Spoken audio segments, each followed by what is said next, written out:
kii la ñu bëgg kii la ñu fal kii la ñuy aar demul fenn day koy aar ba 2024 ñu fal ko jox ko réew mi. lépp commencé ci benn jàmbaar bu doon liggéeyee sa impôt et domaine gannaaw ba mu commencé jébaane yenn xeetu ñaawteef yi am ci nguuru Macky Sall ñu dàq ko ci bërëb ba mu daan liggéeyee ci la kii di Ousmane Sonko taxawal parti bi di Pastef les Patriotes ci atum 2014 ñu ràññee ko lool ci ay xeetu dëgg yi mu daan wax saa su ne jëmale ko ci ni ñuy gérer suñu koppar justice bi ak lii di souveraineté rawatina rupture ak ancien régime bi ci atum 2019 mu bokkoon ci ñu doon jongante pour jël nguur gi ba tax na mu jëloon 3e place ci atum 2021 mbir yëpp jaxasoo gannaaw ba ñu commencé teg ay tuuma ci kawam ngir gàllankoor ko ci élection yi ñu jëm muy ay affaire de viol wala sax diffamation Sonko nag taxul mu bàyyi benn yoon lii di ay ngëm-ngëmam pour Sénégal loolu waral population bi yëpp taxaw temm ngir bañ ñu faagaagal ko gannaaw ba ko yoon tegee loxo ci la manifestation yi commencé ñuy taal ak a yàq ngir wane seeni mer mbir yi yemul foofu ci atum 2022 jàpp 2023 mbir yëpp gën a yokku gannaaw ba ñu ko condamné loolu waral mënul bokk ci élection présidentielle 2024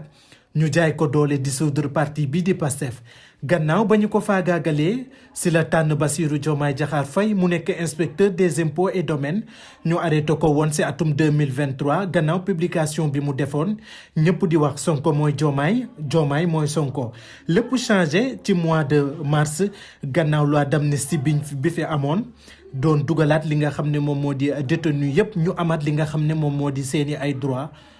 ci noonu la kii di Bassirou Diomaye Diakhar Faye jëlee li nga xam ne moom moo di raw gàddu gi gannaaw campagne boo xam ne ànd na def ko ak ki nga xam ne moom moo di Ousmane Sonko ba tax na mu jël mu gagné ci premier tour ak li nga xam ne moom moo di 54%. loolu tax na Bassirou Diomaye Diakhar Faye jël nguur gi mu yemook tey ñaari at.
ci candidat yi jàll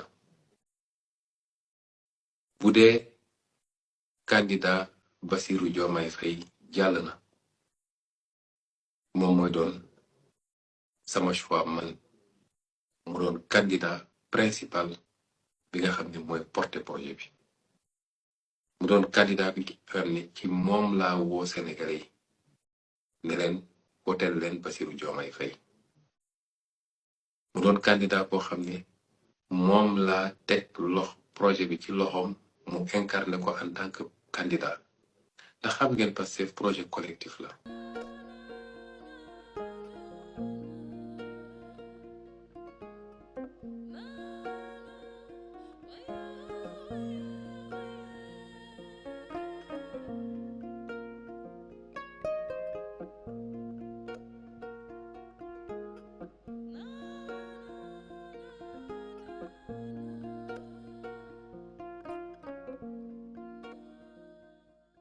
Parce que bu dee lorgner fauteuil je l'encourage à non pas lorgner le fauteuil mais à regarder le fauteuil clairement moom le premier ministre parce que 10 ans ngi nii ci gannaaw may xeex pour mu toog ci fauteuil bi te bàyyiwuma nag te duma mos a bàyyi pour mu leer dama ko koy yéene parce que xam ko dama ko koy yéene parce que xam ne mën na ko dama ko koy yéene parce que Sénégal laa yéene jàmm donc loolu dafa war a leer d'abord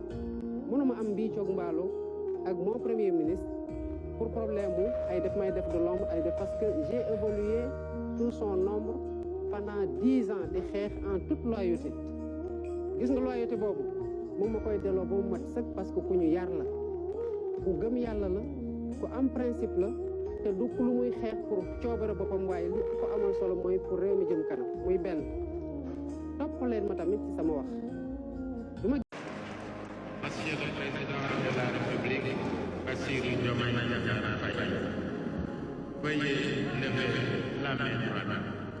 et prononcer la formule 17.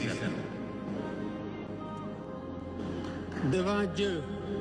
et devant la nation sénégalaise, je jure de remplir fidèlement la charge de président de la République du Sénégal, d'observer comme de faire observer scrupuleusement les dispositions de la Constitution et des lois, de consacrer toutes mes forces à défendre les institutions constitutionnelles, l'intégrité du territoire, l'indépendance nationale et de ne ménager enfin aucun effort pour la réalisation de l'unité africaine. ñaari at gannaaw ba ñu ko falee moom mii di président Bassirou Diomaye Diakhar Faye ñëpp doon xaarandi changement ñu commencé woon ci reddition des comptes xool contrat yi ak yenn doxalin yi nga xam ne am na ci administration bi ba tax na tey mu nekk ñaari at looloo waraloon ñu tàllal li nga xam ne moom moo di suñu micro laaj xalaatu économiste yi population bi ak ñenn ñi nga xam ne seen xel màcc na lool ci politique ngir ñu wax ñu seen gis-gis ci mbir mi. Quel bilan faire après 2 ans au pouvoir? Je crois qu'il y avait une fois une émission moo defoon si yéen et j'avais dit que ñu dañ leen di may 2 ans donc pour nous faire développer ce pays-là. Donc 2 ans yi ex nañ si donc c'est l'heure quand même de faire un petit bilan pour voir est-ce que ñoom ñu ngi si yoon wala dañu dérailler. Donc boo xool déjà seen héritage bu ñu ñëwee seen début de mandat donc dañuy ñëw bon fekk fi benn passif bu xaw a diis déjà xam nga rek boo ñëwee li ngay promettre en tant qu'opposant ak bi nga ñëwee fekk la réalité du pouvoir ben c'est tout autre. Donc bu ñu ñëwee donc gis nañ ne que il y avait une dette cachée qui était là et ensuite il y a FMI toujours qui refuse qui ne vient pas pour les accompagner. D'accord, donc ñoom loolu ñëw fekk fii comme bilan yoo xam te ni dafa diis mais heureusement donc le Premier ministre a été très intelligent. Il a mis en place benn plan de redressement économique donc plan boobu noonu je crois que moo tax sax que FMI defuñu restructuration defuñu benn humiliation parce que restructuration pour faire face à la dette kooku humiliation la. Donc heureusement Sonko a anticipé, il a proposé un plan bu ñu ko proposé FMI donc bàyyi. Donc bu ñu xool 2 ans yi bon boo nee bilan day am positif am négatif c'est-à-dire que day am ay victoire am ay critiques am ay zone d'ombre am ay échecs. Tu as vu maintenant bu ñu focaliser aussi déjà si réussite yi ñoom bu ñu ñëwee gis nañ ne que ils ont mis l'accent sur la baisse bon des denrées de première nécessité wàññi naan électricité bi wàññi naan carburant bi ba pare ñu ngi redémarrer les fleurons industriels comme Sonacos. Ok, récemment on a vu cette conférence de presse avec le Premier ministre Ousmane Sonko par rapport à la renégociation des contrats. Donc de sorte que ECS day ñëwaat si ñun dañ koy nationaliser. Il y a également Yakar Teranga qui sera très bénéfique pour donc la Sénélec. On a vu aussi sur le plan quand on prend quelqu'un comme Jean-Michel Sène sur le plan de récité moom mi ngi taal quoi vraiment moom nañu wax sax Lamine Yambal du gouvernement. Il y a également le maître Ngagne Demba Touré aussi je crois moom la ñuy wax Mbappé moom aussi il fait un excellent travail. Il y a le ministre de l'Éducation nationale aussi qui se bat comme il peut. Cheikh également qui est dans l'eau. En tout cas ku si nekk daal ñu ngi sentir que bon yaa ngi mouiller le maillot. Ok, et déjà loolu mën nañu ko noter déjà comme le positif. Ok, maintenant bu ñuy xool côté critique am am na benn sentiment de demi-tour. Ok, man je l'avais même dit si benn émission j'avais dit que on a l'impression que c'est un faux départ parce que lan la ñu waxoon mooy justice pour les martyrs, reddition des comptes loolu gisuñu si benn issue. Heureusement Sonko contourné na ko nee na dafay dem assemblée nationale comme ça mu def enquête parlementaire loolu moi je crois que pour man sax man je suis d'accord avec ça parce que je suis pas d'accord nga jël nit di ko tëj di ko emprisonner non, on doit faire justice, vérité et réconciliation. joxul nga tëj ñi ci kaso nañu xool yow fekkee da nga jël nga restituer bu nekkee jëluloo ñu bàyyi la nga dem loolu sax ñoom l'ancien système ñoom ñoo ko waroon demandé Macky Sall s'il avait demandé bu ñu def loolu yëpp bu nekkante ne am na peut-être une responsabilité morale dinañ ko accompagner mu dem Nations Unies mun a donc candidaté wu quoi donc justice, vérité, réconciliation loolu dafa baax man je suis pas d'accord avec les emprisonnements peut-être loolu moo tax Diomaye ak Sonko ils sont pas d'accord. Ok, par rapport ak position boobu noonu mais réduction des comptes dafa war a am tant que deful leen ko da ngeen di retarder échéance bi. Ok, donc échec côté boobu lañ koy gis mais aussi dafa am benn silence monétaire c'est-à-dire que ils avaient aussi parlé de monnaie boobu léegi également en fait déggatuñu ñu wax si. Or yow fekkee da nga ñëw fekk ay problème dans un pays nga am ay problème de dette, ok, nga am ay problème de pauvreté. yow da nga war a nekk en guerre contre la pauvreté da nga war def ce qu'on appelle une relance de l'économie. Ok, une relance de l'économie nga war def mais pas nga def ay austérité. D'accord, donc loolu nga mun def mun a carrément fay sa dette quoi. Ok, donc loolu mun na ko mettre ci ay critiques. Maintenant l'autre chose c'est que sur le plan diplomatique aussi on voit que Sénégal mu ngi rayonné de nouveau déjà ñu ngi remporter la Coupe d'Afrique des Nations. Maroc moom bon ba léegi ñoom mu ngi mel ni si cauchemar lañ nekk donc ñun ñu ngi porter l'affaire devant le tribunal arbitral du sport donc pour am gain de cause par rapport à ça mais aussi war nañu organiser les JOJ de 2026 loolu noonu je crois que c'est déjà des perspectives mais carrément fondamentalement il faut relancer l'économie. Maintenant comme perspective, ok, moi je dis que bon comme l'avait dit le Premier ministre, il faut gouverner, ok, par l'audace. Il faut nga oser. Boo waxee révolution, mais ça campe d'accord. Il faut révolutionner, il faut changer en profondeur. Okay. Donc léegi il y a une urgence sur l'industrialisation. Je le dis tout le temps, ce régime ils ont un excellent modèle, le modèle Easy de dafa war a démarrer. Mais également la Sonadis, mais c'est extraordinaire la Sonadis boo ko tegee en place. li nga mën a organiser sa économie avec la Sonadis parce que distribution c'est le centre de l'économie. Ok, c'est le nerf de la guerre yow boo contrôler distribution rek di nga contrôler lépp. Ok, Senelec également avec Yaakaar Teranga kooku ça peut faire partie des perspectives loolu dina tax donc nu mu tëddee électricité dina gën a moins cher say entreprises say industries dina mën a compétitive donc sur le plan international et donc les denrées pourront coûter beaucoup moins cher. D'accord, donc loolu daal la ñu mën noter ci affaire bi. Maintenant pour conclure le Premier ministre dafa waxoon ne que day def plan de redressement après day def impulsion après accélération. En plus daf ñu demandé woon 3 ans de labeur et je crois que les grands hommes ont toujours fonctionné comme ça. Booy dem en Chine avec Mao Zedong dafa demandé woon aux Chinois également un temps de labeur pour 1000 ans de bonheur te loolu bon ñoom ils l'ont réussi. Donc booy xool économie yu développé yëpp. Ok, ils sont conscients qu'il faut serrer la ceinture au départ. Ensuite, maintenant, il faut impulser. Après, il faut accélérer. Et là, on va décoller. Donc, c'est pas encore trop tard. Donc, comme match de football, c'est 90 minutes. Donc, actuellement, nous ici, par exemple, si un tiers, donc on n'a pas encore terminé. Il nous reste encore du temps. Donc, ils peuvent rapidement changer le cap et puis redécoller l'économie du pays. Donc, voilà en résumé ce que je peux te dire, quoi. Et merci beaucoup. di rafetlu vraiment laaj bi nga ma laaj waaw man nag sama gis-gis ci ñaari at yi président Bassirou Diomaye Faye def ak gouvernement am li ma ci gis mooy départ bi xawoon nañ am yaakaar le fait que mu commencé visiter pays Afrique yi parce que man loolu moom moo gën a ñor man dama jàpp ni Sénégal lu mu war a njëkk a def mooy jéem a téye Mali téye Guinée-Bissau téye Gambie téye Mauritanie pays voisins yi nga xamante ni dëkk voisins yi nga xamante ni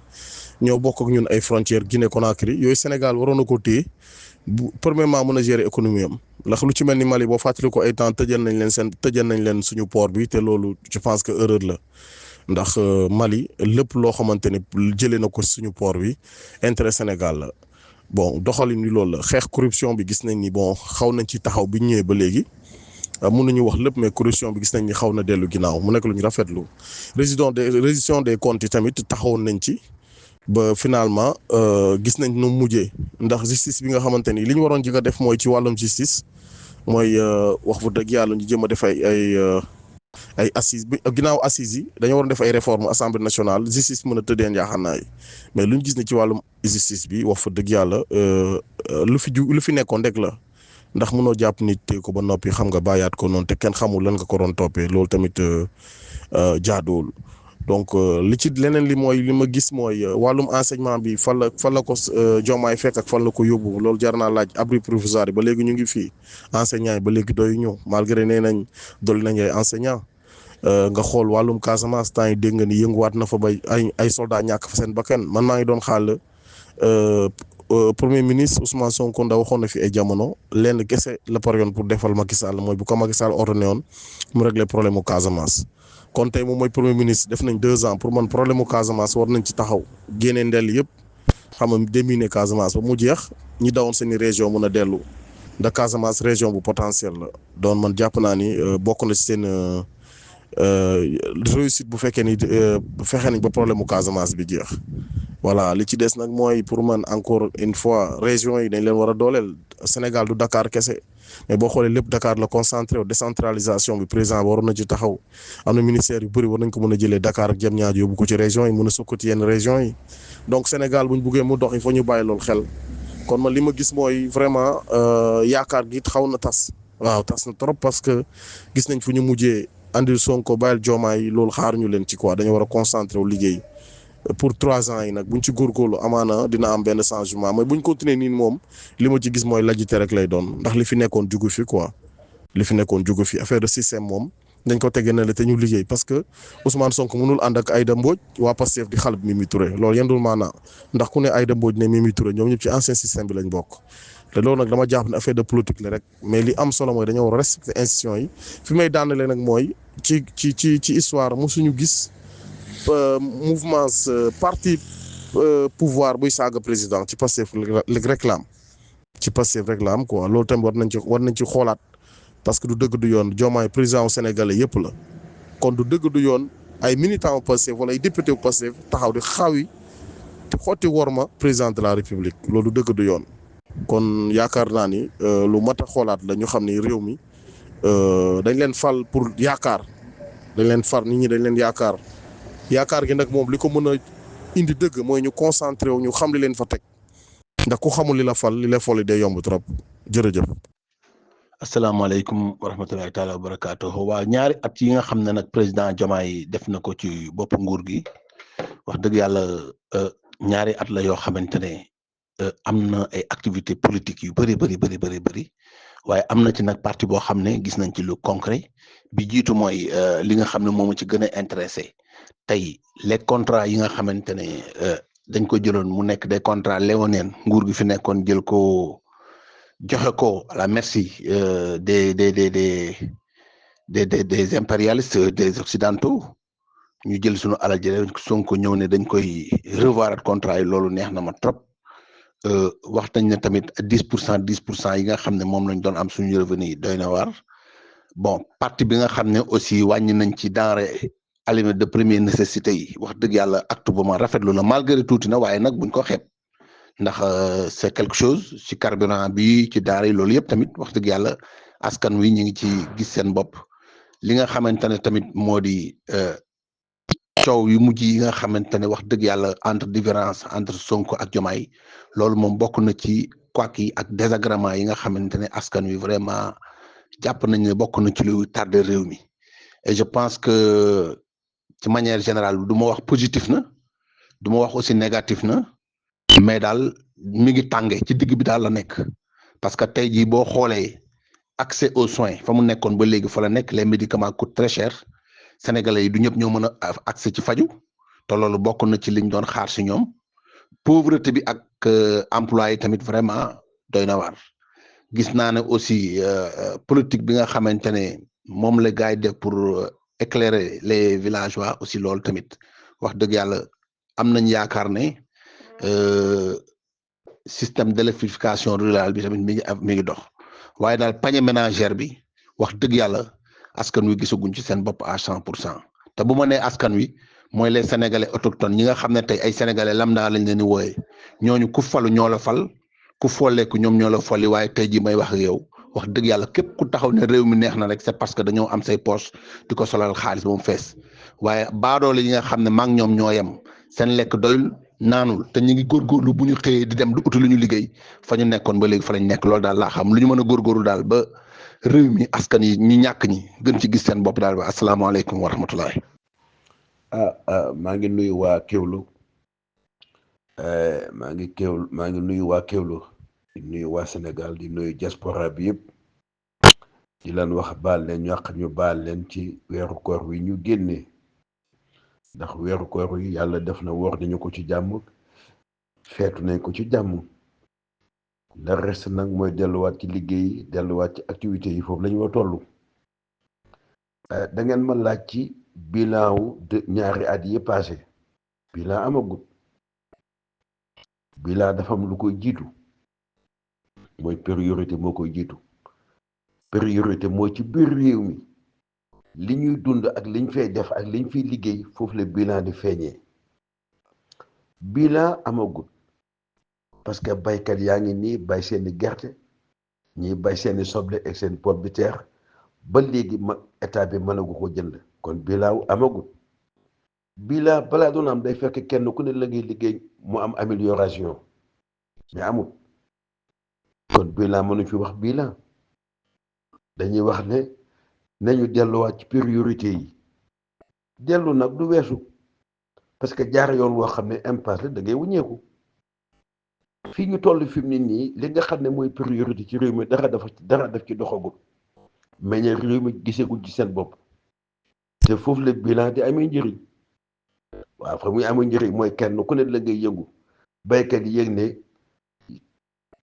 étudiants yi yëg ko syndicats yi yëg ko transporteurs yi yëg ko ñëpp kenn ku ne waaye kenn ku ne nga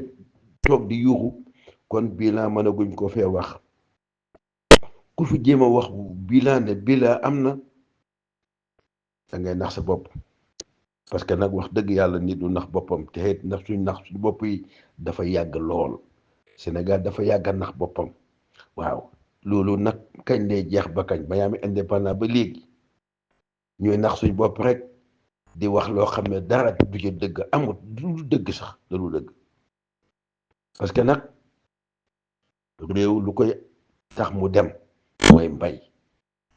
te moom la ñu gën maanaam kenn kuy ne ab ndig nga am rek bay ko ndig sax nga am bay ko daanaka mën la dundal at ñu ngi ko téye ba léegi te gerte yi gi nu mu gën a yàggee day gën di wow nu mu gën di wooyee poids bi di gën di wàññeeku ndax man doomu baykat la dama nekkoon ci daara ja bay suma bàyyi di bay suma way jur ci bay lañ juddu ci lañ dem ba dem ci barsàq kon man xam naa mbay li état gën a négligé ci boppam mooy problème mu baykat yi loolu dégg moom lépp ndakaaru la ndakaaru du Sénégal 18 millions yëpp ñu jël lépp yemale ko ci biir ndakaaru cooli ndakaaru la tabax yi lépp ndakaaru la àll bi di galère hôpital yi boo demee ci àll bi laaj leen docteur yi ne ci àll bi dëkk boo xam ne amul garab docteur ba fa ne moom kenn kese la boo demee dossier baaxul dara baaxul yooyu yaa ngi leen di bëgg rey ci hôpital ana bilan bu kenn wax bilan nañu wax kaa leen ñu toog ñu waxtaan ñu teg réew mi ci yoon réew moo xam ne lépp fi am Sénégal départ gu sax départ bay am bilan amaguñu ko départ guñu parce que am réew justice moo koy yor ni ñëpp respecté loi bi ñëpp respecté ñi ñooy atti ñoo gën a jub bu fekkee ne ñiy atti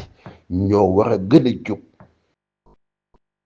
sëriñ si ñi ngi tuddee këru diine yi yar seeni nit ba fuñ leen yemloo ndax kilifa bu ne mooy suma kilifa bu la ne lii bu ko waxati bu ma ko dégg ci sa làmmeñ boo def boo nangoo kilifteef dootoo ko wax waaye xool leen kër yi li fi xew rek santa gaay waaw ñoom mbedd bi ñoo yem képp waaw kenn faalewut kenn waaw ku ci nekk taxaw nga defi nga sëriñ si defi nañ leen te ba léegi doo dégg sax guñ ci wax seet leen turu Sëñ Tuubaa bu ñu wëy ci baar yeeg kii di ak li Sëñ Tuubaa defal suñu borom seet leen turu Alaaji Malik ñu di ko wëy ci baar yi mel ni amul ay bokk yu ko mën a défendre seet leen Alaaji Ibrahima Niass li mu def ci réew mi ñu di ko wëy ci baar yi mel ni amul ku ko mën a tontu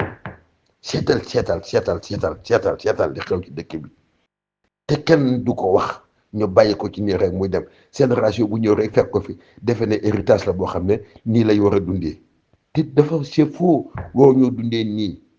dañu war a nekk ay exemplaire parce que li ñu am kenn amu ko ku am ku toll ni sunu borom bind la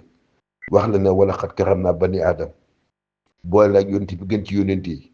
tabaxal la néeg bi gën ci néegi ne la yéen ñëpp julli muy xibla indi leen téere bi gën ci téere yi muy alxuraan ñu ne ko fa ñukk lañ ko wax dañ koy waxee nii rek waaye liñ sos ñoom moo leen gënal alxuraan parce que ci la ñuy xëy ci la ñuy gont ci la ñuy fanaan lii de moo fi leen ci Sénégal